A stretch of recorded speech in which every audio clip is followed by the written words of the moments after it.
Hello ಸ್ನೇಹಿತರೆ, ಸಪ್ತಪದಿ ಧಾರಾವಾಹಿಯ ಇಂದಿನ ಸಂಚಿಕೆಯಲ್ಲಿ ನೋಡುವುದಾದರೆ ರಾಜ್ ಮತ್ತೆ ಕಾವ್ಯ ಇಬ್ರು ಅವ್ರ ಮನೆಗೆ ಬಂದಿರ್ತಾರೆ. ಅದನ್ನ ನಿರಾಕರಿಸ್ತಾ ಇರ್ತಾಳೆ ಅಪರ್ಣ. ನೀನ್ ಮಾತ್ರ ಬಾ, ಅವಳನ್ನ ಕರ್ಕೊಂಡ್ ಬರ್ಬೇಡ, ಎಲ್ಲ ಅವಳದೇ ತಲೆ ತಪ್ಪಿರೋದು, ಅವ್ರ ತವ್ರ ಮನೇಲೆ ಬಿಟ್ಬಿಟ್ ಬರ್ಬೇಕಿತ್ತವನು, ಮತ್ಯಾಕ್ ಕರ್ಕೊ ಬಂದಿದ್ಯಾ ಅಂತ ಎಲ್ಲ ಕೇಳ್ತಾ ಇರ್ತಾಳೆ ಅಪರ್ಣ. ಕಾವ್ಯ ಏನು ಮಾತಾಡ್ದಿರ ಸುಮ್ಮನೆ ಮೌನವಾಗಿ ನಿಂತ್ಕೊಂಡಿರ್ತಾಳೆ. ಎಷ್ಟೇ ಆದ್ರೂ ಅವ್ರದ್ದು ಚೀಪ್ ಮೆಂಟಾಲಿಟಿ. ಮೊನ್ನೆ ನೋಡಿದ್ರೆ ನನಗೆ ಅಲ್ಲಿ ಅವಮಾನ ಮಾಡಿ ಕಳ್ಸಿದ್ಯಾ, ನೀನ್ ಏನೋ ಈ ತರ ಆಗ್ತಾ ಇದ್ಯಾ ಅಂತ ಎಲ್ಲ ಅವ್ರಮ್ಮ ಹೇಳ್ತಾ ಇರ್ತಾರೆ. ಅವಾಗ ಅವ್ರ ಅತ್ತೆ ಮಾವ ಹೇಳ್ತಾರೆ, ಯಾಕಮ್ಮ ಈ ತರ ಮಾಡ್ತಿದ್ಯ, ಮದ್ವೆ ಆಗಿರೋರ್ನ ದೂರ ಮಾಡ್ಬಾರ್ದು ಅಮ್ಮ ಅಂತ ಎಲ್ಲ ಹೇಳ್ತಾ ಇರ್ತಾರೆ ಅವ್ರ ಅತ್ತೆ ಮಾವ. ಆಗ ಧಾನ್ಯಲಕ್ಷ್ಮಿ ಹೇಳ್ತಾಳೆ, ಅಕ್ಕ ಎಷ್ಟೇ ಆದ್ರೂ ನೀನು ನಿನ್ ಮಗನ್ ಪರವಾಗಿ ಯೋಚನೆ ಮಾಡು ಅಕ್ಕ. ಈಗ ನಿಮ್ಮ ಮಗನ್ ಪರವಾಗಿಲ್ಲ ಅಂದು ನೀನು ಒಂದು ಹೆಣ್ಣಾಗಿ ಯೋಚನೆ ಮಾಡು ಅಂತ ಹೇಳ್ತಾ ಇರ್ತಾಳೆ ಧಾನ್ಯಲಕ್ಷ್ಮಿ. ಅವಾಗ ರಾಜ್, ಯಾವುದೇ ಕಾರಣಕ್ಕೂ ನೀನು ನಮ್ಮ ಮನೆ ವಸ್ತು ತುಳಿಬಾರ್ದು, ಎಲ್ಲಿದ್ಯೋ ಅಲ್ಲಿಂದಾನೇ ನೀನು ನಿಮ್ಮ ತವ್ರ ಮನೆಗೆ ಹೋಗ್ಬಿಡು ಅಂತ ಕಾವ್ಯಗೆ ಹೇಳ್ತಾ ಇರ್ತಾಳೆ ಅಪರ್ಣ.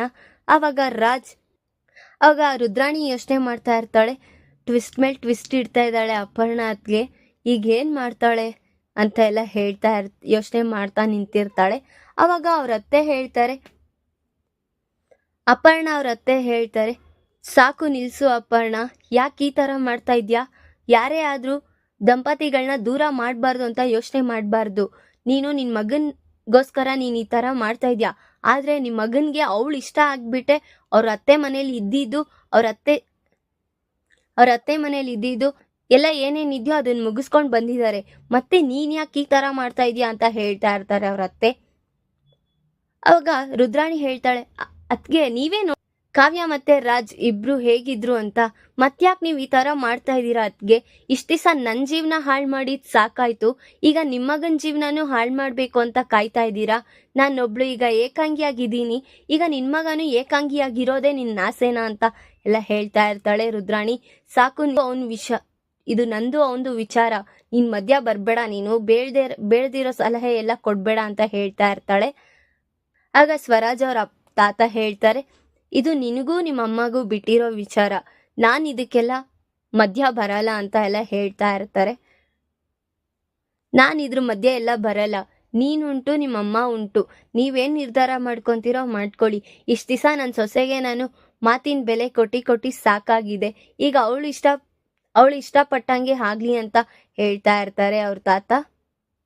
ಅದನ್ನ ಅವಳು ಕೇಳಿಸ್ಕೊಂಡು ತುಂಬಾ ಬೇಜಾರಾಗ್ತಾಳೆ ಅಪರ್ಣ ಬೇಜಾರಾಗ್ತಾಳೆ. ಆಗ ಅವ್ರ ಅತ್ತೆ ಹೇಳ್ತಾರೆ, ನೀವು ಇಬ್ರು ಇವಾಗ ಸುಮ್ಮನೆ ಬನ್ನಿ, ಅವ್ನು ಇಷ್ಟಪಟ್ಬಿಟ್ಟೆ ಅಲ್ವಾ ಅಪರ್ಣ ಹೋಗಿದ್ದು, ನೀನೇನು ಮಧ್ಯದಲ್ಲಿ ಮಾತಾಡೋದು ಅಂತ ಎಲ್ಲ ಹೇಳ್ತಾ ಇರ್ತಾರೆ. ಅವಾಗ ಅವ್ರ ತಾತ ಹೇಳಿರೋ ಮಾತಿಗೆ ಬೆಲೆ ಕೊಟ್ಟು ನಡಿ ನೀನು ಒಳಗಡೆ ಅಂತ ರಾಜ್ ಹೇಳ್ತಾನೆ. ಕಾವ್ಯಗೆ ತುಂಬಾ ಶಾಕ್ ಆಗುತ್ತೆ, ಅಲ್ಲಿರೋರ್ಗೆಲ್ಲರಿಗೂ ತುಂಬಾ ಖುಷಿ ಆಗುತ್ತೆ. ರಾಜ್ ಕಾವ್ಯನ ಅರ್ಥ ಮಾಡ್ಕೊಂಡಿದಾನಲ್ವಾ ಅಂತ ಖುಷಿ ಪಡ್ತಾ ಇರ್ತಾರೆ. ಕಾವ್ಯಗೆ ತುಂಬಾ ಶಾಕ್ ಆಗುತ್ತೆ, ಎಂತಕ್ಕೆ ಇವ್ರು ಈ ತರ ಹೇಳ್ತಾ ಇದ್ದಾರೆ ಅಂತ ಅನ್ಕೊಂತಾ ಇರ್ತಾಳೆ. ಆದ್ರೆ ಈಗ ನಾನು ಬರೋದಿಲ್ಲ ಅಜ್ಜಿ ಅಂತ ಹೇಳ್ತಾ ಇರ್ತಾಳೆ. ಎಂತಕ್ಕೆ ಇಷ್ಟೊತ್ತು ಅವನಿಗೆ ಹೇಳಾಯ್ತು, ಇವಾಗ ನಿನಗೆ ಹೇಳ್ಬೇಕಾ ಅಂತ ಹೇಳ್ತಾ ಇರ್ತಾರೆ. ಹಾಗಲ್ಲ ರೀ, ನೀವು ಎಲ್ಲರ ಮುಂದೆ ನಿಮ್ಮ ಅಮ್ಮನ್ಗೆ ಅವಮಾನ ಮಾಡಿ ನನ್ನ ಒಳಗಡೆ ಕರ್ಕೊಂಡೋಗೋದು ಸರಿ ಇರಲ್ಲ, ಬೇಡ, ನೀವೇನಾದ್ರೂ ಕೇಳ್ಕೋಬೇಕು ಅಂದ್ರೆ ನಿಮ್ಮ ಅಮ್ಮನ್ನ ಕೇಳ್ಕೊಳ್ಳಿ, ಆಮೇಲೆ ನಾನು ಒಳಗ್ ಬರ್ತೀನಿ ಅಂತ ಹೇಳ್ತಾ ಇರ್ತಾಳೆ ಕಾವ್ಯ. ಅದನ್ನ ಅವಳು ಹಾಗೆ ನಿಂತ್ಕೊಂಡು ನೋಡ್ತಾ ಇರ್ತಾಳೆ ಅಪರ್ಣ. ಎಷ್ಟೇ ಆದ್ರೂ ನಿಮ್ಮಮ್ಮ ಕಣ್ರಿ, ನೀವು ಯೋಚನೆ ಮಾಡಿ ಅಮ್ಮನ ಹತ್ರ ಮಾತಾಡಿ, ಸಾಕು ಅವರಿಗೆ ಅವಮಾನ ನಡೆದಿರೋದು, ಎಲ್ಲರ ಮುಂದೆ ಅವಮಾನ ಆದ್ರೆ ಹೇಗೆ ಬೇಜಾರಾಗುತ್ತೆ ಅನ್ನೋದು ನನಗೆ ಗೊತ್ತಿದೆ, ಆ ಸ್ಥಿತಿಲಿ ನಿಮ್ಮಮ್ಮನ ನೋಡಕ್ ಆಗಲ್ಲ ಅಂತ ಹೇಳ್ತಾ ಇರ್ತಾಳೆ. ಆಗ ರಾಜ್ ಏನು ಮಾತಾಡ್ದಿರ ಮೌನವಾಗಿರ್ತಾನೆ. ಅವಾಗ ಅವ್ರ ಅಜ್ಜಿ ಬಂದು, ನಾನು ನಿನ್ನ ಹತ್ರ ಒಂದು ಮಾತಾಡ್ಬೋದಾ ಕಾವ್ಯ ಅಂತ ಹೇಳ್ತಾರೆ. ಆ ಅಜ್ಜಿ ಮಾತಾಡಿ ಅಂತ, ನೀನ್ ಕಪಾಳು ಕೊಡ್ಬಿಟ್ಟು ಮನೆಯೊಳಗೆ ಕರ್ಕೊಂಬರ್ಬೇಕಾಗುತ್ತೆ ಅಂತ ಹೇಳ್ತಾ ಇರ್ತಾರೆ. ಯಾಕಜ್ಜಿ, ಫಸ್ಟ್ ನೀನು ಒಳಗ್ ಬರೋದ್ ಕಲಿ, ಏನಿದ್ರು ಮನೆ ಜಗಳನ ವಸ್ಲು ಒಳಗಡೆ ಇಟ್ಕೋಬೇಕು, ಆ ಕಡೆ ಈ ಕಡೆ ಇಟ್ಕೊಂಡ್ ಮಾತಾಡೋದಲ್ಲ, ಅಕ್ಕಪಕ್ಕ ಜನ ನೋಡ್ದವ್ರು ಏನ್ ಅನ್ಕೊಳ್ತಾರೆ ಅಷ್ಟು ಗೊತ್ತಾಗಲ್ವೇನಮ್ಮ ಅಂತ ಎಲ್ಲ ಬೈತಾ ಇರ್ತಾರೆ. ಆಮೇಲೆ ಒಳಗಡೆ ಬಾ ಅಂತ ಕರೀತಾರೆ. ಅಲ್ಲಿ ಒಳಗಡೆ ಬರ್ತಾಳೆ ಇಬ್ರು, ಮತ್ತೆ ರಾಜ್ ಮತ್ತೆ ಕಾವ್ಯ ಇಬ್ರು ಒಳಗ್ ಬರ್ತಾರೆ. ಅಲ್ಲಿ ಇರೋರ್ಗೆಲ್ಲ ತುಂಬಾ ಖುಷಿ ಆಗುತ್ತೆ. ಈ ಕಡೆ ರಾಹುಲ್ ಯೋಚನೆ ಮಾಡ್ತಾ ನಿಂತಿದ್ದಾನೆ. ಈ ಸ್ವಪ್ನ ರಾಜ್ ಹತ್ರ ಹೋಗಿ ಏನ್ ಹೇಳಿದ್ಲು ಅಂತ ತುಂಬಾ ಯೋಚನೆ ಮಾಡ್ತಾ ಇರ್ತಾನೆ. ಈ ಕಡೆ ಸ್ವಪ್ನ ರಾಹುಲ್ಗೆ ಕಾಲ್ ಮಾಡ್ತಾ ಇರ್ತಾಳೆ. ಅದನ್ನ ರಾಹುಲ್ ಕಾಲ್ ನಾನೆಲ್ಲ ಪಿಕ್ ಮಾಡಿದ್ದು, ಕಾವ್ಯ ಪಿಕ್ ಮಾಡಿದ್ಲು, ಅವ್ನೇನ್ ಮಾತಾಡಿದ್ಲು ಅಂತ ಟೆನ್ಷನ್ ಅಲ್ಲಿ ಮಾಡ್ತಾ ಇರ್ತಾಳೆ. ಆದ್ರೆ ಅವನು ಪಿಕ್ ಮಾಡ್ದಿರ ಹಾಗೆ ಸುಮ್ನೆ ಹೊರ್ಗಡೆನೆ ನಿಂತ್ಕೊಂಡಿರ್ತಾನೆ. ಈ ಕಡೆ ಅಪ್ಪುಗೆ ಡೌಟ್ ಬರುತ್ತೆ, ಅವಳು ಮಾತಾಡ್ತಾ ಇರೋದ್ ಯಾರ ಜೊತೆ ಅಂತ. ಅಪ್ಪುಗೆ ಅವ್ರ ಅಕ್ಕ ಹೇಳ್ಬಿಟ್ಟೋಗಿರ್ತಾಳೆ, ಏನೇ ಆದ್ರೂ ಈಗ ನಮ್ಮ ಅಕ್ಕನ್ನ ನಾವೇ ಸೇಫ್ ಮಾಡ್ಬೇಕು, ನನ್ನ ಸಂಸಾರ ಉಳಿಬೇಕಂದ್ರು, ಅಕ್ಕನ ಜೀವ ಉಳಿಬೇಕಂದ್ರು ನಾವೇನಾದ್ರೂ ಮಾಡ್ಲೇಬೇಕು ಅಂತ ಹೇಳಿರ್ತಾಳೆ.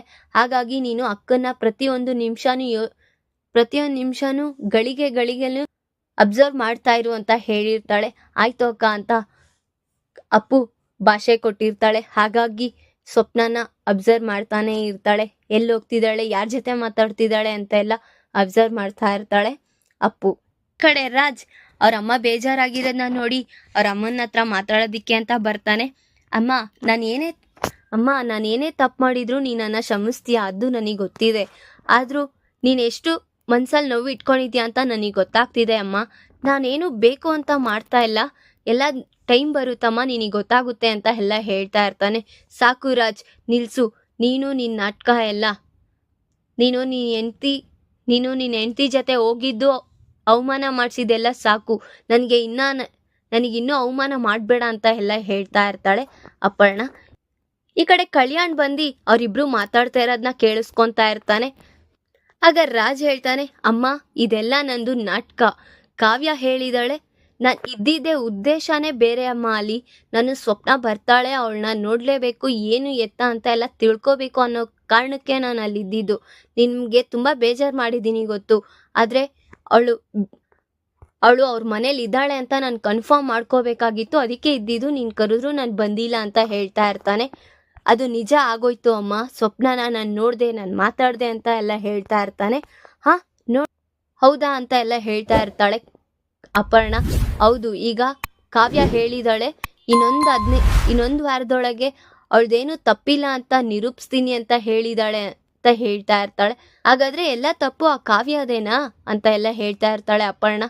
ಅವಳು ಹೇಳ್ತಿದ್ದಾಳೆ, ಆದರೆ ನಂದು ತಪ್ಪಿಲ್ಲ, ಎಲ್ಲ ನಮ್ಮ ಅಕ್ಕನ ತಪ್ಪು ಅಂತ ಹೇಳ್ತಾ ಇದ್ದಾಳೆ ಆ ಕಳಾವತಿ. ಆದರೆ ಅವಳದೇ ತಪ್ಪು ಅಂತ ನನಗೂ ಅನ್ನಿಸ್ತಿದೆ. 1 ವಾರ ಟೈಮ್ ಕೇಳಿದಾಳೆ, ಅಷ್ಟರೊಳಗೆ ನಾನು ಅವ್ರು ಯಾರು ಅಂತ ಕಂಡು ಹಿಡ್ದು ನಂದಲ್ಲ ತಪ್ಪು ಅಂತ ಹೇಳ್ತೀನಿ ಅಂತ ಹೇಳಿದಾಳೆ ಅಮ್ಮ ಅಂತ ಹೇಳ್ತಾ ಇರ್ತಾನೆ. ಸರಿ, ನೀನು ಇದನ್ನ ಯೋಚನೆ ಮಾಡಬೇಡ, ಆರಾಮಾಗಿರು, ಎಲ್ಲ ಅವಳು ಏನೇನು ಮಾಡ್ತಾಳೋ ಮಾಡಲಿ, ಏನು ನಡೆಸ್ತಾಳೋ ನಡೆಸ್ಲಿ, ನಾವು ನೋಡ್ತಾ ಹೋಗೋಣ ಅಂತ ಹೇಳ್ತಾ ಇರ್ತಾರೆ. ಕಲ್ಯಾಣ್ ಕೇಳಿಸ್ಕೊತಾ ಇರ್ತಾನೆ ಅವ್ರು ಮಾತಾಡೋದ್ನೆಲ್ಲ. ಭ್ರಮೇಲಿದ್ಯಾ ನಮ್ಮ ಅತ್ತಿಗೆ ಮೇಲೆ, ಯಾರೇ ಆದ್ರೂ ಹೆಂಡ್ತಿನ ನಂಬೇಕು, ನೀನಾದ್ರೆ ಹೆಂಡ್ತಿನ ನಂಬ್ತಾ ಇಲ್ಲ, ಏನಾದ್ರೂ ಆಗ್ಲಿ ನಾನು ನಮ್ಮ ಅತ್ತಿಗೆಗೆ ನಾನು ಸಹಾಯ ಮಾಡ್ತೀನಿ ಅಂತ ಯೋಚನೆ ಮಾಡ್ತಾ ಇರ್ತಾನೆ ಕಲ್ಯಾಣ್. ಈ ಕಡೆ ಸ್ವಪ್ನ ಪದೇ ಕಾಲ್ ಮಾಡ್ತಾ ಇರ್ತಾಳೆ ರಾಹುಲ್ಗೆ. ಅವಾಗ ಪಿಕ್ ಮಾಡಿ ಏನ್ ಹೇಳು ಅಂತ ಎಲ್ಲ ಮಾತಾಡ್ತಾ ಇರ್ತಾನೆ. ಆಗ ಕಾವ್ಯನು ಸ್ವಪ್ನ ಜೊತೆ ಮಾತಾಡ್ತಾ ಇರ್ತಾನೆ. ನಿನಗೆ ಎಷ್ಟೊತ್ತಿ ಹೇಳ್ತೀನಿ, ನಾನು ಮನೇಲಿದ್ದೀನಿ, ಪದೇ ಕಾಲ್ ಮಾಡಬೇಡ ಅಂತ ಹೇಳಿದ್ದೀನಲ್ವಾ, ಮತ್ತ್ಯಾಕೆ ಮಾಡ್ತಿದ್ಯಾ ಅಂತ ಹೇಳ್ತಾ ಇರ್ತಾನೆ ರಾಹುಲ್. ಆಗ ನಾನು ಮನೇಲೇ ಇದ್ದೀನಿ, ನಂದು ಏನು ಕಷ್ಟ ಏನು ಎತ್ತ ಅಂತ ನೋಡ್ತಾ ಇದ್ಯಾ ನೀನು ಅಂತೆಲ್ಲ ಸ್ವಪ್ನ ಹೇಳ್ತಾ ಇರ್ತಾಳೆ. ಅವಳು ಮಾತಾಡ್ತಿರೋದ್ನೆಲ್ಲ ರೆಕಾರ್ಡ್ ಮಾಡ್ತಾ ಇರ್ತಾಳೆ. ಅಪ್ಪು ಯಾರ ಜೊತೆ ಮಾತಾಡ್ತಿದ್ದಾಳೆ ಅನ್ನೋದನ್ನೆಲ್ಲ ಅಪ್ಪು ರೆಕಾರ್ಡ್ ಮಾಡ್ತಾ ಇರ್ತಾಳೆ. ರಾಹುಲ್, ನೀನು ಆಟಗಳನ್ನ ಸಾಕು, ನಿಲ್ಸು, ಇನ್ನ ಕಾವ್ಯ ಅಲ್ಲಿಗೆ ಬಂದಿದ್ದಾಳೆ, ಆ ವಿಚಾರನೇನ ಹುಷಾರಾಗಿರು ಅಂತ ಹೇಳ್ತಾ ಇರ್ತಾಳೆ. ಅದು ನಾನಲ್ಲ ಫೋನ್ ಎತ್ತಿದ್ದು, ಕಾವ್ಯ ಫೋನ್ ಎತ್ತಿರೋದು ಅಂತ ಹೇಳ್ತಾ ಇರ್ತಾಳೆ ಸ್ವಪ್ನ. ಏನೇನಾಗಬಾರ್ದು ಅನ್ಕೊಂಡಿದ್ನೋ ಎಲ್ಲ ಹೇಳ್ಬಿಟ್ಟೆ, ನಾನು ಎಲ್ಲಾನು ಹೇಳ್ಬಿಟ್ಟೆ, ಈಗ ನಾನೇ ಅಂತ ಗೊತ್ತಾಗ್ಬಿಡ್ತು ಆ ಕಾವ್ಯಗೆ ಅಂತ ಕೋಪದಲ್ಲಿ ಹೇಳ್ತಾ ಇರ್ತಾನೆ. ಆಗ ಕಾವ್ಯ ಬಂದು ಪಕ್ಕದಲ್ಲೇ ನಿಂತ್ಕೊಂಡಿರ್ತಾಳೆ ರಾಹುಲ್ ಪಕ್ಕಾನೆ, ಅವನೇನೇನು ಮಾತಾಡ್ತಿದ್ದಾನೆ ಅಂತ ಎಲ್ಲ ಕೇಳಿಸ್ಕೊಳಕ್ಕೆ. ದಿಢೀರ್ ಅಂತ ನೋಡಿದಾಗ ಅಲ್ಲಿ ಕಾವ್ಯ ಇರೋದನ್ನ ರಾಹುಲ್ ನೋಡ್ತಾನೆ. ಸ್ವಪ್ನ ಹಾಗೆ ಕಾಲ್ ಕಟ್ ಮಾಡಿಬಿಡ್ತಾಳೆ. ಕಾವ್ಯ ಮಾತಾಡ್ತಾಳೆ. ಕಾವ್ಯ ಹೇಳ್ತಾ ಇರ್ತಾಳೆ, ನೀವೇ ಅಲ್ವಾ ನಮ್ಮ ಅಕ್ಕನ ಟ್ರ್ಯಾಕ್ ಮಾಡಿರೋದು, ಅವತ್ತು ನೋಡಿದ್ರೆ ರಾಜ್ ಅವರು ಎಂಗೇಜ್ಮೆಂಟ್ ಬಂದಾಗ ನೀನ್ ಸ್ವಪ್ನನ ಕರ್ಕೊಂಡೋಗಿರೋದು, ಮತ್ತೆ ನೆಕ್ಸ್ಟ್ ಟೈಮ್ ಮೀಟ್ ಆಗ್ಬೇಕಂದ ದಿವಸ ನೀವು ಈವೆಂಟ್ ಮ್ಯಾನೇಜ್ಮೆಂಟಿಗೆ ಕರ್ಕೊಂಡೋಗಿ ಅವಳಿಗೆ ದೊಡ್ಡ ನೆಕ್ಲೆಸ್ ಎಲ್ಲ ಕೊಟ್ಟಿದ್ದೀರಾ, ಹಾಗಾಗಿ ನೀವೇನೆ ನಮ್ಮ ಅಕ್ಕನ ಟ್ರ್ಯಾಪ್ ಮಾಡಿರೋದು ಅಂತ ಎಲ್ಲ ಹೇಳ್ತಾ ಇರ್ತಾಳೆ ಕಾವ್ಯ. ಎಲ್ಲದಕ್ಕೂ ನಿಮಗೆ ಥ್ಯಾಂಕ್ಸ್, ಈಗಲ್ಲ ಮುಂದೆ ಬರುತ್ತೆ, ಎಲ್ಲ ಮುಂದೆ ಏನೇನು ಮಾಡಬೇಕು ಅನ್ನೋದು ನನಗೆ ಗೊತ್ತಿದೆ, ನಾನು ಮಾಡ್ತೀನಿ ಅಂತ ಹೇಳ್ತಾ ಇರ್ತಾಳೆ ಕಾವ್ಯ. ರಾಹುಲ್ ನಂದೇನು ತಪ್ಪಿದೆ, ನಾನೇನು ಮಾಡಿದ್ದೀನಿ ಅಂತದೆಲ್ಲ ವಾದ ಮಾಡ್ತಾ ಇರ್ತಾನೆ.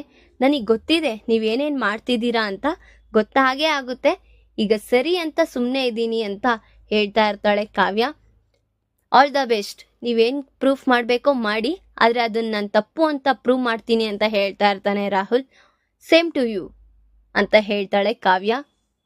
ಈ ಡಿಫೆಕ್ಟ್ಗೆ ಗೊತ್ತಿಲ್ಲ ನಿಮ್ಮನೇಲೆ ಶತ್ರು ಇದ್ದಾರೆ ಅಂತ, ಗೊತ್ತಾದ್ಮೇಲೆ ನೀನು ಹೇಗೆ ಬಿಡ್ತಾನೆ, ನಾನು ನೋಡೇ ಬಿಡ್ತೀನಿ, ಇರೋದೊಂದು ವಾರ ಇದೆ, ಅಷ್ಟರೊಳಗೆ ನಾನು ಇವನೇ ತಪ್ಪು ಮಾಡಿರೋದು ಅಂತ ನಾನು ಒಪ್ಪಿಸ್ಬೇಕು ಅಂತ ಅನ್ಕೊತಾ ಇರ್ತಾಳೆ ಕಾವ್ಯ ಮನ್ಸಲ್ಲಿ. ಧಾರಾವಾಹಿಯ ಪ್ರತಿಯೊಂದು ಸಂಚಿಕೆ ತಪ್ಪದೇ ನೋಡಬೇಕಾದರೆ ನಮ್ಮ KTVS 365 ಚಾನಲ್ನ ಈಗಲೇ ಸಬ್ಸ್ಕ್ರೈಬ್ ಮಾಡ್ಕೊಳ್ಳಿ, ಹಾಗೆ ಪಕ್ಕದಲ್ಲಿರುವ ಬೆಲ್ ಬಟನ್ ಅನ್ನು ಪ್ರೆಸ್ ಮಾಡಿ ಅದರಲ್ಲಿ ಆಲ್ ಆಪ್ಷನ್ ಸೆಲೆಕ್ಟ್ ಮಾಡ್ಕೊಳ್ಳಿ. ಇದರಿಂದ ನಾವು ರಿಲೀಸ್ ಮಾಡುವಂತಹ ಸಂಚಿಕೆ ಅಪ್ಡೇಟ್ ನೋಟಿಫಿಕೇಶನ್ ಸಿಗುತ್ತೆ.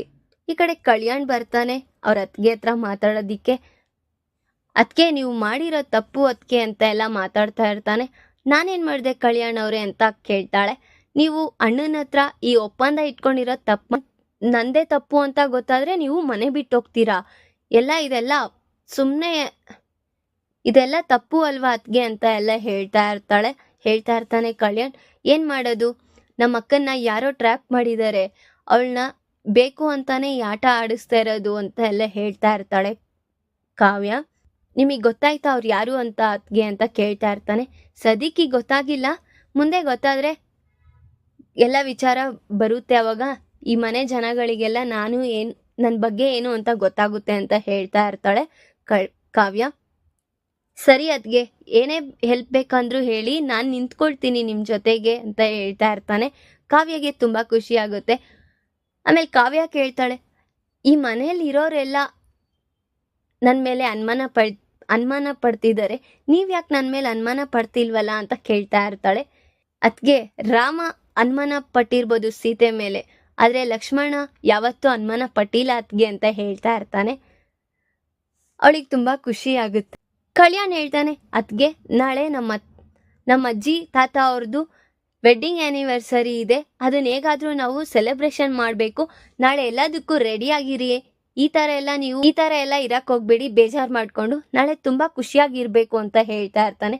ಸರಿ ಕಲ್ಯಾಣ್ ಅವರೇ ಮಾಡೋಣ ಅಂತ ಹೇಳ್ತಾ ಇರ್ತಾಳೆ ಕಾವ್ಯ. ಈ ಕಡೆ ಎಲ್ಲರೂ ಅವ್ರ ಅಜ್ಜಿ ತಾತಾಗೆ ವಿಶ್ ಮಾಡೋದಿಕ್ಕೆ ಮನೆ ಮಂದಿಗಳೆಲ್ಲ ಬಂದಿರ್ತಾರೆ, ಎಲ್ಲರೂ ನಿಂತ್ಕೊಂಡು ವಿಶ್ ಮಾಡ್ತಾ ಇರ್ತಾರೆ. ಅದನ್ನ ನೋಡಿ ಅವ್ರಿಗೆ ತುಂಬ ಖುಷಿ ಆಗುತ್ತೆ. ಇದೇ ಥರ ನೀವು ಒಬ್ರು ಮೇಲೊಬ್ರು ಜಗಳ ಮಾಡ್ಕೊಳ್ದಿರಾ, ಒಂದು ದಿವಸ ಮಾತು ಅಂದ್ಕೊಳ್ದಿರಾ, ಇಷ್ಟು ವರ್ಷ 50 ವರ್ಷ ನೀವು ಒಂದಾಗಿರೋದಕ್ಕೆ ತುಂಬ ಖುಷಿ ಆಗ್ತಿದೆ ಅಜ್ಜಿ ಅಂತ ಎಲ್ಲ ಹೇಳ್ತಾ ಇರ್ತಾಳೆ. ಯಾವಾಗೂ ನೀವು ಇದೇ ಥರ ಇರಬೇಕು ಅಂತ ಎಲ್ಲ ಹೇಳ್ತಾ ಇರ್ತಾಳೆ ಕಾವ್ಯ. ಅಲ್ಲಿ ಇರೋರಿಗೆಲ್ಲ ತುಂಬ ಖುಷಿ ಆಗ್ತಾ ಇರುತ್ತೆ.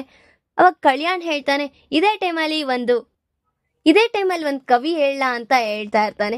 ಈಗ ನಮಗೆ ಕವಿ ಹೇಳೋ ಅಷ್ಟು ಮೂಡಿಲ್ಲ, ಏನೂ ಇಲ್ಲ, ನಾವು ಸೆಲೆಬ್ರೇಷನ್ ಮಾಡಬೇಕು ಅಂತ ಹೇಳ್ತಾ ಇರ್ತಾನೆ ರಾಜ್. ಈ ಕಡೆ ಎಲ್ಲ ಮನೆ ಮಂದಿ ಎಲ್ಲ ಖುಷಿ ಪಟ್ಕೊಂಡು ನಮ್ಮ ಅಜ್ಜಿ ತಾತ ಅವ್ರದ್ದು ಸೆಲೆಬ್ರೇಷನ್ ಮಾಡಬೇಕು ಅಂತ ಒಪ್ಕೊಂಡಿರ್ತಾರೆ. ಅವಾಗ ಹೇಳ್ತಾರೆ ಅವ್ರ ಅಜ್ಜಿ ತಾತ, ಎಲ್ಲ ಇವಾಗ ಈ ಮನೇಲಿ ಇಬ್ಬರೇ ಮಾಡಬೇಕು, ಇನ್ಯಾರೂ ಮಾಡೋ ಹಾಗಿಲ್ಲ ಅಂತ ಎಲ್ಲ ಹೇಳ್ತಾ ಇರ್ತಾರೆ. ಆಗ ಯಾರು ಮಾಡ್ಬೇಕಮ್ಮ ಅಂತ ರುದ್ರಾಣಿ ಕೇಳ್ತಾಳೆ. ಇನ್ಯಾರು ಇದಾರಲ್ಲ ನಮ್ಮ ನವದಂಪತಿಗಳು ಕಾವ್ಯ ಮತ್ತೆ ರಾಜ್, ಅವರೇ ಇಬ್ರು ಸೇರಿ ಮಾಡಬೇಕು ಅಂತ ಹೇಳ್ತಾ ಇರ್ತಾರೆ ಅವ್ರ ಅಜ್ಜಿ. ಅವ್ರಿಗೆ ತುಂಬ ರಾಜಿ ಕೋಪ ಬರುತ್ತೆ.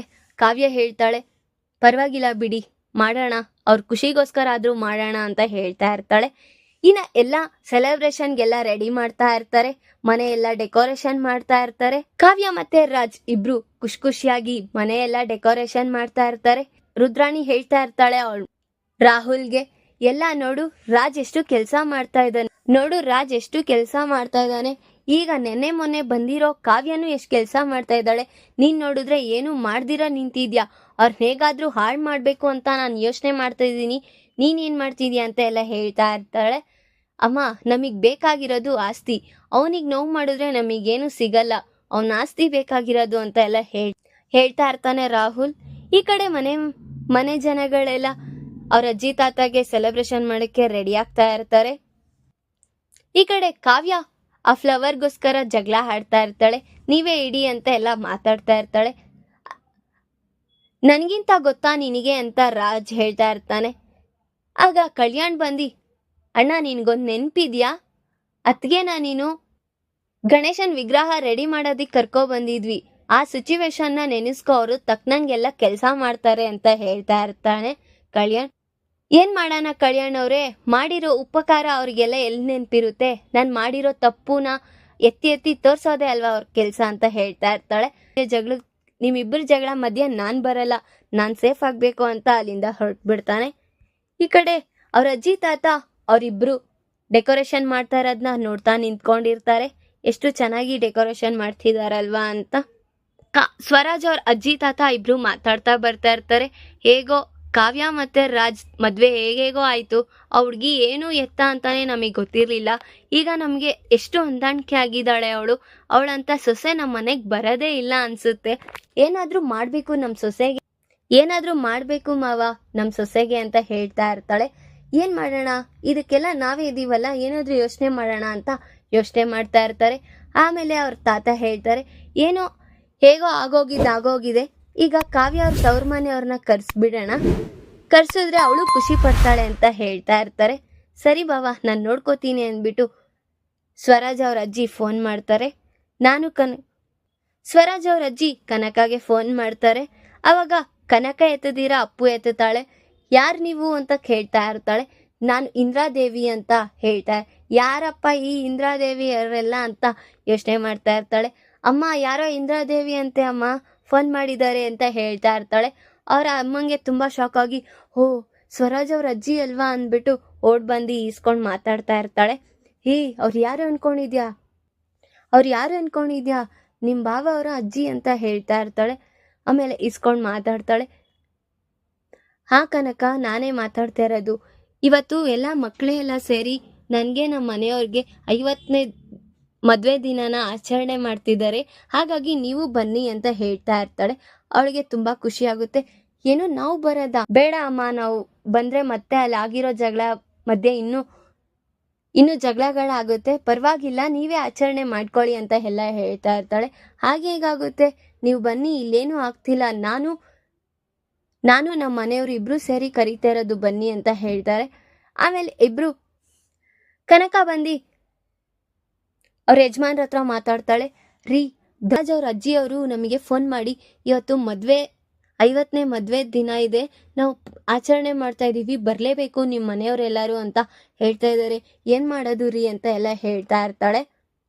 ಸರಿ ನೀವು ತಪ್ಪದೆ ಬರಬೇಕು, ನಿಮಗೋಸ್ಕರನೇ ಕಾಯ್ತಾ ಇರ್ತೀವಿ ಅಂತ ಹೇಳ್ತಾಳೆ ಅವ್ರ ಅಜ್ಜಿ. ಸರಿ ಅಂದ್ಬಿಟ್ಟು ಈ ಕಡೆ ಅವ್ರ ಗಂಡನ ಜೊತೆ ಮಾತಾಡ್ತಾ ಇರ್ತಾಳೆ ಕನಕ. ಹೇಗಾದರೂ ಮಾಡಿ ನಾವು ಹೋಗ್ಲೇಬೇಕು ಅಂತ ಹೇಳ್ತಾ ಇರ್ತಾಳೆ. ಸರಿ ಇವತ್ತು ಹೋಗೋಣ, ಎಲ್ಲರೂ ರೆಡಿಯಾಗಿ ಅಂತ ಹೇಳ್ತಾರೆ ಅವರಪ್ಪ. ಅಪ್ಪ ಏನಪ್ಪ ನಾವು ಹೋಗೋದಾ, ಅಲ್ಲಿ ಆಗಿರೋ ಅವಮಾನ ಸಾಕಾಗಲ್ವಾ ಅಪ್ಪ, ಇನ್ನೂ ಹೋದ್ರೆ ಇನ್ನೂ ನಮಗೆ ಅವಮಾನ ಮಾಡ್ತಾರೆ, ಬೇಡ ಅಪ್ಪ ಅಂತ ಎಲ್ಲ ಹೇಳ್ತಾ ಇರ್ತಾಳೆ. ಅಲ್ಲಿರೋದು ಈಗ ನಮ್ಮ ಮಗಳು, ಅವಳು ಖುಷಿಗೋಸ್ಕರ ಆದರೂ ಹೋಗ್ಬೇಕು, ಅಷ್ಟು ದೊಡ್ಡ ವ್ಯಕ್ತಿ ನಮಗೆ ಫೋನ್ ಮಾಡಿಬಿಟ್ಟು ಬನ್ನಿ ಅಂತ ಕರಿತಿದ್ದಾರೆ ಅಂದರೆ ಅವ್ರ ಮಾತಿಗೆ ನಾವು ಬೆಲೆ ಕೊಡಬೇಕು ಅಂತ ಎಲ್ಲ ಹೇಳ್ತಾ ಇರ್ತಾರೆ. ಸರಿ ಅಂತ ಇನ್ನೆಲ್ಲರೂ ರೆಡಿ ಆಗೋದಿಕ್ಕೆ ಹೊರಡ್ತಾ ಇರ್ತಾರೆ. ಈ ಕಡೆ ಸ್ವಪ್ನ ಯೋಚನೆ ಮಾಡ್ತಾ ನಿಂತಿದ್ದಾಳೆ. ಇವಾಗ ಅವ್ರ ಮನೇಲೆಲ್ಲ ಕೋಪ ಎಲ್ಲ ಹೋಗಿದೆ, ಇವಾಗ ನಮ್ಮ ಮನೆಯವರು ಅವ್ರ ಮನೆಯವರೆಲ್ಲ ಚೆನ್ನಾಗಿರ್ಬೇಕು ಅಂತ ಅವ್ರು ಫೋನ್ ಮಾಡಿ ಕರೀತಿದ್ದಾರೆ ಅಂತ ಯೋಚನೆ ಮಾಡ್ತಾ ಇರ್ತಾಳೆ. ಈ ಕಡೆ ರಾಹುಲ್ಗೆ ಕಾಲ್ ಮಾಡ್ತಾಳೆ ಸ್ವಪ್ನ ಕಾಲ್ ಮಾಡಿಬಿಟ್ಟು, ಇವತ್ತು ನಿಮ್ಮ ಅಜ್ಜಿ ನಿಮ್ಮ ತಾತ ಅವ್ರದ್ದು ಮದುವೆ ದಿನ ಅಂತೆ, ನಾವು ಬರ್ತಾ ಇದ್ದೀವಿ ಅಂತ ಎಲ್ಲ ಹೇಳ್ತಾ ಇರ್ತಾಳೆ. ಅವನಿಗೆ ತುಂಬ ಶಾಕ್ ಆಗುತ್ತೆ. ಏನೋ ನೀನು ಬರ್ತಾ ಇದೆಯಾ, ನೀನು ಯಾವುದೇ ಕಾರಣಕ್ಕೂ ಬರಬೇಡ, ಫಸ್ಟೇ ನೀನಂದರೆ ಮನೇಲಿ ಎಲ್ಲರಿಗೂ ಕೋಪ ಇದೆ, ನೀನು ಬಂದರೆ ಮತ್ತೆ ನಮ್ಮಿಬ್ರು ವಿಷಯ ಗೊತ್ತಾಗ್ಬಿಡುತ್ತೆ, ಬರಬೇಡ ಅಂತ ಎಲ್ಲ ಹೇಳ್ತಾ ಇರ್ತಾನೆ. ಏಕೆ ನಾನು ಯಾಕೆ ಬರಬಾರ್ದು, ನಾನು ಬಂದೇ ಬರ್ತೀನಿ ಅಂತ ಎಲ್ಲ ವಾದ ಮಾಡ್ತಾ ಇರ್ತಾಳೆ. ಅದೇ ಟೈಮಲ್ಲಿ ರುದ್ರಾಣಿ ಬರ್ತಾಳೆ. ಬಂದ್ಬಿಟ್ಟು ರಾಹುಲ್ ಮಾತಾಡ್ತಾ ಇರೋದನ್ನ ನೋಡ್ತಾಳೆ. ಸಾಕು ನಿಲ್ಸು, ಅಲ್ಲಿ ಎಲ್ಲರೂ ಅವ್ರವ್ರ ಕೆಲಸ ಮಾಡ್ತಾ ಇದ್ದಾರೆ, ನೀನು ನೋಡಿದ್ರೆ ಇಲ್ಲಿ ಬನ್ನಿ ಮಾತಾಡ್ತಾ ನಿಂತಿದ್ಯಾ, ಆ ಹುಡುಗಿರ್ ಜೊತೆ ಈ ಹುಡುಗಿರ್ ಜೊತೆ ಬರೀ ಮಾತಾಡೋದೇ ಆಯ್ತು ನಿಂದು, ಕೆಲಸ ಏನಾದರೂ ಮಾಡೋಣ ಅನ್ನೋದೇನು ಇಲ್ವಲ್ಲ ಅಂತ ಹೇಳ್ತಾ ಇರ್ತಾಳೆ ರುದ್ರಾಣಿ ಹೇಳ್ತಾಳೆ. ಆಮೇಲೆ ನಿನಗೆ ಒಂದು ಸಂಬಂಧ ತಂದಿದ್ದೀನಿ, ರಿಚ್ ಫ್ಯಾಮಿಲಿಯವರು, ಅವರೇ ಕೋಟಿಗಟ್ಟಲೆ ಇದ್ದಾರೆ, ಅವರೇ ಎಲ್ಲ ನೀನ ನೋಡ್ಕೊತಾರೆ, ಅಂತೆಲ್ಲ ಹೇಳ್ತಾ ಇರ್ತಾಳೆ. ಅದನ್ನ ಸ್ವಪ್ನ ಕೇಳಿಸ್ಕೊಂತಾನೆ ಇರ್ತಾಳೆ ಕಾಲಲ್ಲಿ. ಆಗ ಕೇಳ್ತಾಳೆ, ಏನು ನಿಮ್ಮಮ್ಮ ಆ ಥರ ಎಲ್ಲ ಮಾತಾಡ್ತಿದ್ದಾರೆ, ನೀನೇನು ಮಾತಾಡ್ದಿರಾನೆ ಇದೆಯಲ್ಲ ಅಂತ ಹೇಳ್ತಾ ಇರ್ತಾಳೆ. ನಮ್ಮನೇಲಿ ಇದ್ದಿದೆ ಇದು, ನೀನ್ ಅದನ್ನೇನು ತಲೆಗೆ ಹಾಕೊಂಬೇಡ ಅಂತ ಹೇಳ್ತಾ ಇರ್ತಾನೆ. ಸ್ವಪ್ನ ಯೋಚನೆ ಮಾಡ್ತಾಳೆ, ಹೇಗಾದ್ರೂ ಮಾಡಿ ನಾನು ಇವತ್ತು ಅಲ್ಲಿಗೆ ಹೋಗ್ಲೇಬೇಕು ಅಂತ ಯೋಚನೆ ಮಾಡ್ತಾ ಇರ್ತಾಳೆ. ಈ ಕಡೆ ರಾಜ್ ಮತ್ತೆ ಅವ್ರ ಅಪ್ಪ ಅವರೆಲ್ಲ ಸೇರಿ ಅವ್ರ ತಾತಾಗೆ ರೆಡಿ ಮಾಡ್ತಾ ಇರ್ತಾರೆ. ಈ ಕಡೆ ಕಾವ್ಯ ಮತ್ತೆ ಧಾನ್ಯಲಕ್ಷ್ಮಿ, ರುದ್ರಾಣಿ ಅವರೆಲ್ಲರೂ ಸೇರಿ ಅವ್ರ ಅಜ್ಜಿಗೆ ರೆಡಿ ಮಾಡ್ತಾ ಇರ್ತಾರೆ. ಕಾವ್ಯಂಗೆ ತುಂಬಾ ಖುಷಿ ಆಗ್ತಾ ಇರುತ್ತೆ. ಏನಜ್ಜಿ, ನಿಮಗೆ ಇಷ್ಟು ವಯಸ್ಸಾಗಿದ್ರು ಮದ್ವೆ ಹೆಣ್ಣಿನ ಕಳೆ ಹೇಗೆ ಇದೆ, ಎದ್ದಿ ಕಾಣ್ತಿದೆ ಅಂತ ಎಲ್ಲ ಆಟ ಆಡಿಸ್ತಾ ಇರ್ತಾಳೆ. ಅದನ್ನ ನೋಡಿ ಧಾನ್ಯಲಕ್ಷ್ಮಿ, ರುದ್ರಾಣಿ ಎಲ್ಲ ಖುಷಿ ಪಡ್ತಾ ಇರ್ತಾರೆ. ಈ ಕಡೆ ಕಲ್ಯಾಣ್ ಬಂದ್ ಕೇಳ್ತಾನೆ, ಇವತ್ತಾಗುತ್ತಾ ಇಲ್ವಾ ಅತ್ಗೆ? ಅಲ್ಲಿ ಅವ್ರು ನೋಡಿದ್ರೆ ಅವ್ರು ಬರಲ್ಲ ಅಂತ ಕಾಯ್ತಾ ಇದ್ದಾರೆ, ನೀವು ಬನ್ನಿ ಅಂದ್ರೆ ನೀವು ಬರ್ದಿರಾ ಕಾಯ್ತಾ ಇದ್ದೀರಾ, ಇವತ್ತು ಈ ಮದ್ವೆ ಆದಂಗೆ ಅಂತ ಎಲ್ಲ ಹೇಳ್ತಾ ಇರ್ತಾನೆ ಕಲ್ಯಾಣ್. ಈ ಕಡೆ ಕಾವ್ಯ ಅವ್ರ ಮನೇಲಿ ಎಲ್ಲರೂ ರೆಡಿಯಾಗಿ ಹೊರಡೋದಿಕ್ಕೆ ಹೋಗ್ತಾ ಇರ್ತಾರೆ. ಈ ಕಡೆ ನೋಡಿದ್ರೆ ಸ್ವಪ್ನಾನು ರೆಡಿ ಆಗ್ಬಿಟ್ಟು ಬರ್ತಾ ಇರ್ತಾಳೆ. ಅದನ್ನ ನೋಡಿ ಕನಕಗೆ ತುಂಬಾ ಶಾಕ್ ಆಗುತ್ತೆ. ನಡೀರಿ, ಇನ್ನೇನು ನಂದು ರೆಡಿ ಆಯ್ತು, ಹೊರಡೋಣ, ಕ್ಯಾಬ್ ಬುಕ್ ಮಾಡು ಅಪ್ಪು ಅಂತ ಎಲ್ಲ ಹೇಳ್ತಾ ಇರ್ತಾಳೆ. ನಿನಗೆ ನಾಚಿಕೆ ಮಾನ ಮರಿದಿ ಅನ್ನೋದು ಏನೂ ಇಲ್ವಾ? ಅವ್ರಷ್ಟು ಉಗಿದು ಮಾಡಿದ್ರು ಮತ್ತೆ ಬರ್ತಿದ್ಯಾ, ನಿನಗೇನಿದೆ ಹೇಳು ಅಂತ ಅಪ್ಪು ಬೈತಾ ಇರ್ತಾಳೆ. ನೀನ್ ಎಲ್ಲೇ ಯಾವುದಕ್ಕೂ ಬರಬೇಡ ಅಂತ ಅವರಪ್ಪ ವಾರ್ನಿಂಗ್ ಮಾಡ್ತಾ ಇರ್ತಾರೆ. ನಾನು ಬಂದೇ ಬರ್ತೀನಿ ಅಂತ ವಾದ ಮಾಡ್ತಾ ಇರ್ತಾಳೆ. ಅವಾಗ ಕನಕ ಅವಳಿಗೆ ಹೊಡೆದ್ಬಿಟ್ಟು, ಅಲ್ಲಿ ನನ್ನ ಮಗಳು ಜೀವನ ಹಾಳಾಗುತ್ತೆ, ನೀನೇನು ಬರೋದ್ ಬೇಕಾಗಿಲ್ಲ, ನೀನು ಇಲ್ಲೇ ಈ ಮೂಲೆಯಲ್ಲೇ ಎಲ್ಲ ಒಂದ್ ಕಡೆ ಬಿದ್ದಿರು ಅಂತ ಎಲ್ಲ ಹೇಳ್ತಾ ಇರ್ತಾಳೆ. ಅದನ್ನ ಅವಳಿಗೆ ತುಂಬಾ ಬೇಜಾರಾಗಿ ಅಲ್ಲೇ ನಿಂತ್ಕೊಂಡ್ಬಿಡ್ತಾಳೆ. ನೀನ್ ಎಲ್ಗೂ ಬರ್ಬೇಡ ಅಂತ ಎಲ್ಲ ಅಪ್ಪು ಹೇಳ್ತಾ ಇರ್ತಾಳೆ. ಅವ್ರ ದೊಡ್ಡಮ್ಮಗೆ ಹೇಳ್ತಾರೆ, ಅವಳಿಗೆ ಎಲ್ಲಿಗೂ ಹೋಗೋದಕ್ಕೆ ಬಿಡ್ಬೇಡ, ಅವಳ ಮೇಲೆ CC ಕ್ಯಾಮ್ರಾ ತರ ಕಣ್ಣಾಕಿ ಇಟ್ಟಿರು ಅಂತ ಎಲ್ಲ ಹೇಳ್ತಾ ಇರ್ತಾಳೆ. ಸರಿ ಅಂದ್ಬಿಟ್ಟು ಎಲ್ಲರೂ ಹೊರಡ್ತಾರೆ ಅಲ್ಲಿಂದ. ಏನಾದ್ರೂ ಮಾಡಿ ನಾನು ಹೋಗ್ಬೇಕಲ್ಲ ಅಂತ ಸ್ವಪ್ನ ಸ್ಕೆಚ್ ಹಾಕೊಂಡು ನಿಂತಿರ್ತಾಳೆ. ಈ ಕಡೆ ಕನಕ ಮತ್ತೆ ಅವರೆಲ್ಲರೂ ಅವ್ರ ಅಜ್ಜಿ ತಾತ ಮದ್ವೆ ದಿನಕ್ಕೆ ಆಚರಣೆ ಮಾಡೋದಿಕ್ ಬರ್ತಾ ಇರ್ತಾರೆ. ಅದನ್ನ ನೋಡಿ ರುದ್ರಾಣಿ, ಏನತ್ಗೆ ನಿಮ್ ಬೀಗ್ರೆಲ್ಲ ಬರ್ತಾ ಇದ್ದಾರೆ, ನಿನ್ ಮನ್ಸು ಇಷ್ಟು ಬೇಗ ಕರ್ಗೋಗುತ್ತಾ ಅಂತ ಎಲ್ಲ ಹೇಳ್ತಾ ಇರ್ತಾಳೆ. ಇನ್ನೇನು ಕನಕ ಮತ್ತೆ ಅಪ್ಪು ಅವರಪ್ಪ ಎಲ್ಲ ಒಳಗ್ ಬರ್ತಾ ಇರ್ತಾರೆ. ಅದನ್ನ ನೋಡಿ ಅವಳಿಗೆ ತುಂಬಾ ಶಾಕ್ ಆಗುತ್ತೆ ಅಪರ್ಣಗೆ. ಕನಕ ಅವ್ರು ಬಂದಿರೋದನ್ನ ನೋಡಿ ಅಪರ್ಣ ಮತ್ತೆ ಅಲ್ಲಿ ಏನಾದ್ರೂ ಜಗಳ ಮಾಡ್ತಾಳ? ಈ ಕಡೆ ಸ್ವಪ್ನ ಬೇರೆ ಬರ್ತಾ ಇದ್ದಾಳೆ.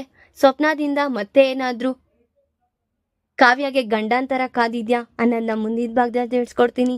ಈ ವಿಡಿಯೋ ಇಷ್ಟ ಆದರೆ ಲೈಕ್ ಮಾಡಿ, ನಿಮ್ಮ ಫ್ರೆಂಡ್ಸ್ ಹಾಗೆ ನಿಮ್ಮ ರಿಲೇಟಿವ್ಸ್ಗೂ ಶೇರ್ ಮಾಡಿ ಆ್ಯಂಡ್ ಕಮೆಂಟ್ ಮಾಡಿ. Thanks for watching.